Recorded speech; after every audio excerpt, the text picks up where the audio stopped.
Kemudian pakutana selanjutnya, maka da pepogai hukumnya, bagaimana hukumnya orang yang menikah karena syahwat.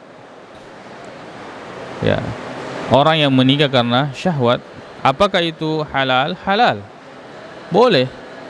Dan ini juga termasuk untuk menjaga agama, menjaga ya, diri dari fitnah. Nah, sebab makanya Nabi Muhammad SAW kanang kaditanay surah ng Allah Subhanahu wa taala pogay urane yang mendatangi ya apa namanya istrinya karena syahwat. Napabali Nabi Muhammad sallallahu alaihi wasallam pipoga tangamu na reko engka urane dia mendatangi ya sesuatu yang haram, apakah dia berdosa? Kata orang sahabat ini berdosa. Makanya Nabi pada toniha nareko na pulay binina, kalau dia mendatangi istrinya karena syahwatnya, maka dia mendapatkan pahala.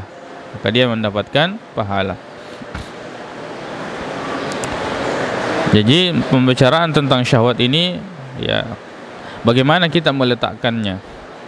Kalau kita meletakkan pada yang haram maka haram.